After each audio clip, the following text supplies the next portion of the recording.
the Philippine Church, Catholic Church, is actually at a crossroads with respect to social justice and with respect to peace,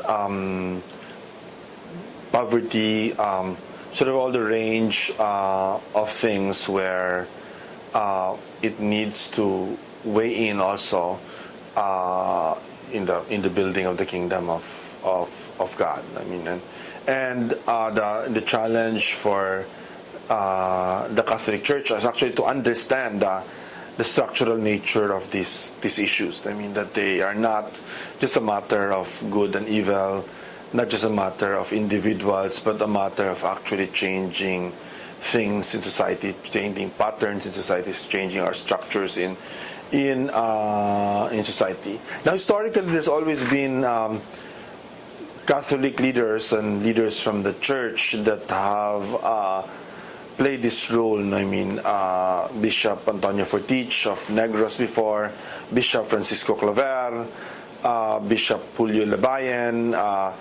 These are just some examples of really good bishops that never failed to raise questions about social justice as being inherent in being a Catholic. But why is it hard? I mean, it's actually pretty obvious why it's hard for the Catholic Church as an institution to address structural problems in society, because the Catholic Church is in itself an institution in our society. I mean, it itself benefits from unjust structures in our society. I mean, the Catholic Church actually owns banks.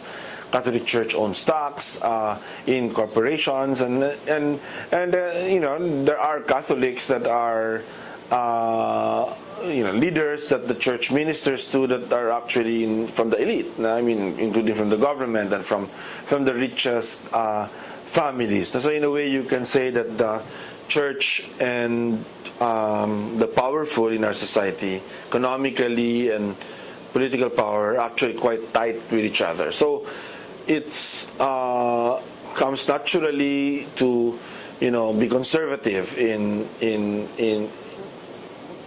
front of big issues. I mean, now having said that, though, I think you can actually also say that the leaders of the church, through the bishops, have weighed in on some of the most important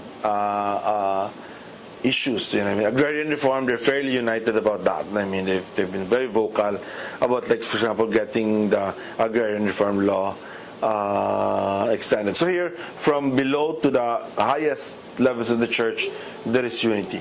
Environment, ecology, very strong positions that the church have taken on that. Now, of course, the ones that are nearer to the problem, like in mining, the ones of mining projects in their dioceses are of course more vocal. I mean, so the bishops of Mindanao are very vocal against mining because of that. But you can pretty much say that on mining issues, and including not just the environmental, but the environmental justice issue related to mining, that the church has been very consistent about that. But we're obviously not yet there. I mean, I wouldn't claim that the Catholic Church is in the forefront of changing society in the Philippines. There are unique individuals that are recognized for that. Bishop Abilio of Metro Manila, for example, quite prophetic in his pronouncements, is an example of that. I mean, Cardinal Tagle, very, very good pastor. I mean, is very sensitive to the poor, very, very exposed and reaches out to the poor a lot. But he has consciously not taken in a political role. He follows actually Cardinal Rosales, also the previous Archbishop of Metro Manila, that followed Cardinal Sin. And I suppose both Bishop Rosales and Cardinal Tagle, Cardinal Rosales and Cardinal Tagle, felt that the Cardinal Sin approach to politics was something that no longer, it was good at the time, but at this time it should no longer be the church that should lead political change, no? I mean, Cardinal Sin led political change in EDSA 1, lead the political change in EDSA 2, call people to the streets. I cannot see Cardinal Rosales or Cardinal Tagle doing that, because he thinks that this should be first and foremost the role of lay people to do that. So that for me is the good thing. I mean, by sort of the church leaders, when you talk now about people who are in the forefront of the social justice work, the question really is no longer who are the priests or the bishops or the nuns, but who are the lay leaders that are doing this. I mean, and I'm not, of course, gonna say that we're there yet. I mean, kailangan pang the lay leaders must actually come out. Those who are called to politics must come out. Those who are called to a prophetic role in denouncing injustice must come out. And that for me is a work in progress, and we're not yet there. The Catholic Church in Mindanao has been in the forefront of moving forward in the peace process. I mean, Cardinal Quevedo of Cotabato City, just a newly recently chosen cardinal or elected cardinal by the Pope, is very vocal about supporting it. I mean, asking people to convert, essentially, to stop being anti-Muslim, stop being anti-Moro, and to actually support. That's very courageous, because many of his sort of regular, many of the priests, nuns, including laity in his diocese are actually very wary about this. No? Father Joel Tabora, a Jesuit in Ateneo de Davao, is very strongly in favor, very influential in getting the Bangsamoro Basic Law to move forward. Now, so I'm as a Catholic, I'm happy that the Catholic Church is involved and the leaders of the Catholic Church involved in getting peace. The work of the Catholic Church in disaster, it's amazing. You know, I mean, both in terms of just delivering support and relief, but also in its prophetic role of denouncing injustice, you know, what I call the unequal distribution of the impacts of disaster. The church has actually been very much on the forefront for doing that. Bishop Tony Ledesma is another example of both the peace process, champions of the peace process is from Cagayan de Oro, the Bishop of Cagayan de Oro, but also in the BBL, also in dealing with disasters, because there was a big disaster in Cagayan de Oro in 2009 or no 2011, I think, and Archbishop Tony Ledesma really, you know, basically took over because the government could not get its act together in terms of the relief. So quite amazing work that the church has done. But if you ask me, there also been gaps. I mean, with the poor. I think in agrarian reform, the Catholic Church has done its role, played its role. You know, in getting people to defend their land, indigenous peoples and local communities. There's a very important process or conflict going on in Aurora province, where the poor are being displaced by economic development authority, and the church is leading the fight against that. I mean, both the church, the local church, as well as the Jesuits here, Jesuit organizations here in Metro Manila. But with respect to labor and migration, I think a lot more could be done. Migration, in terms of involvement of the Catholic Church with migrants, I think it depends on where it is. But there is a ministry for migrants, and in some places like Italy, which I know better because I have students there and I work there a lot. The ministry is very alive, but in some places not. But what I'm most concerned about is just ordinary laborers here in the Philippines, and the church is really absent as well. like many other groups, is absent in the labor discussion. It is scandalous, the situation of Philippine labor. Virtually no rights, even with all the rights under the labor code, but they are essentially ignored because of the phenomenon of contractualization. There was a big fire, if you remember, in Valenzuela, where people actually died. And there you will see all the evil of this contractualization. And I think the Catholic Church has not done enough to condemn that. And I wish we did that. Two recent events also tells us how much work still has to be done within the Catholic Church to step up to its prophetic role. In the case of Mary Jane Veloso, who was, as you know, in death row in Indonesia, I actually didn't hear the voice of the Catholic Church very much. The Church, and I would have wanted the Church to be more vocal against the death penalty, because they're always vocal against the death penalty. Maybe got the Pope to intervene, because the Pope at least make a statement. And I don't recall the Pope doing that. So that for me was you could see that there's still some work to be done. In that respect. And now the ongoing crisis involving the Rohingya, the people from Myanmar that's been driven out to sea. I wish the Catholic Church were very much more active in saying we need to play a role to help these people. But lay people have said that, and maybe that's enough. One interesting thing though is that, as you know, the Cardinal of Manila, Cardinal Chito Tagle, has just been elected Caritas president. That is a big thing, because it will be a platform to be prophetic, not just in the Philippines but the whole world, right?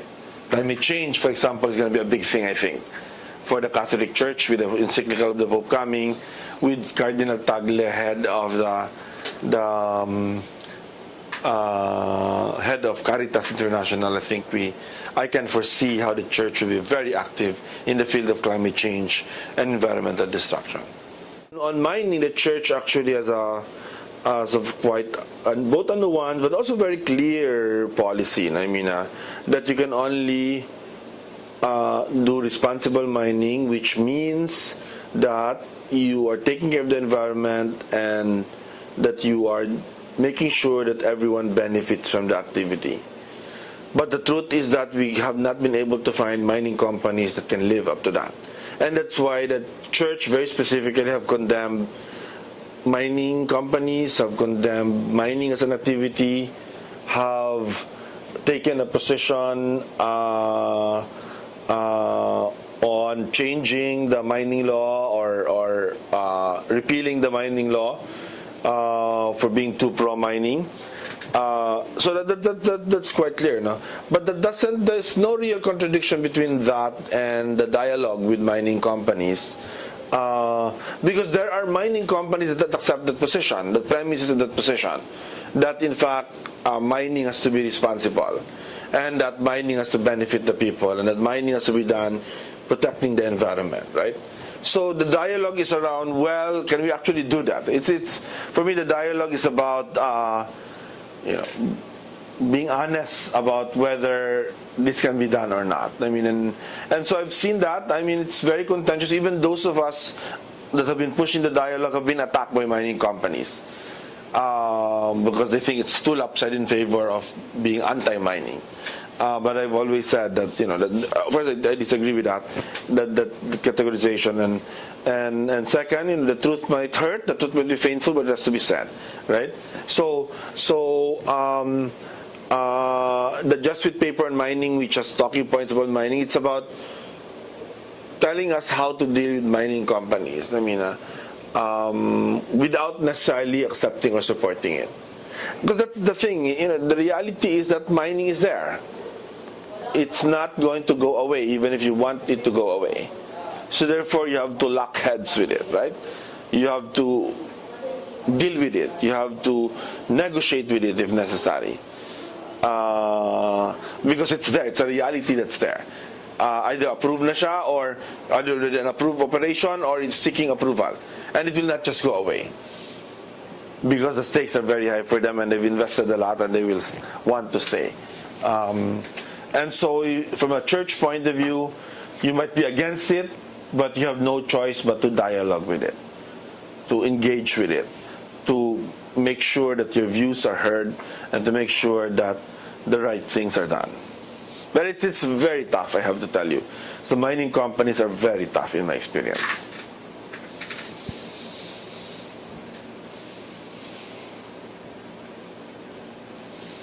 No chances of being repealed anytime in the future? Probably nil, because it's hard to repeal any law. You have to get a majority of people to do that. But it's a stalemate right now, because there are also no new agreements, because the President Aquino, wants a new law that changes the revenue sharing, more in favor of the government and in favor of stakeholders. But the chances of repealing the law, I think, is minimal. There's a coalition for it, and the church also supports that coalition. Many of the church at least supported coalition, but I think it's minimal, given that the complication there is it's not just repealing the law, it's replacing it with something else. Because replacing the law is worse without replacing it with something else, because repealing this law means you're going back to the old law. Or what does it mean, di ba? What about the Supreme Court? Is it still in the... Well, there's a case that's pending now in the Supreme Court that we're waiting for the decision for it. Again, declaring the mining law unconstitutional. Do you have any fearless forecast for that particular? No, I don't know. It's going to be very close. 1 vote difference, probably. So you think the Supreme Court will be the deciding factor?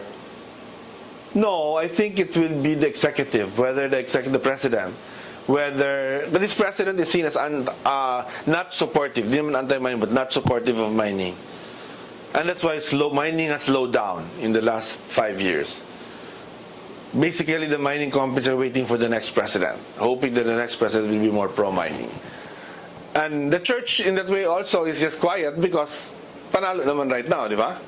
Not very many new mining sites right now, because of that dynamic I talked about. But if the new president in 2016 supports mining, then we're back to where we were in the 90s and in the early 2000s, and this big fight over mining. And I'm sure the church will be there for that. The violence in mining areas, comes from a mix of things. You have a system that favors mining companies over communities, over indigenous peoples, over local communities. But the local communities and indigenous peoples are also assertive. The church generally supports them at the local level, so that emboldens them. But when they act, you have then the security forces, usually police or military, that actually provides the security services for the company. And so that mixture leads to violence. On this point, I think the Catholic Church has been very quite consistent in terms of advocacy to repeal the mining law, to how it's dealing with victims of mining accidents, in terms of advocacy at the local level, the national level for mining.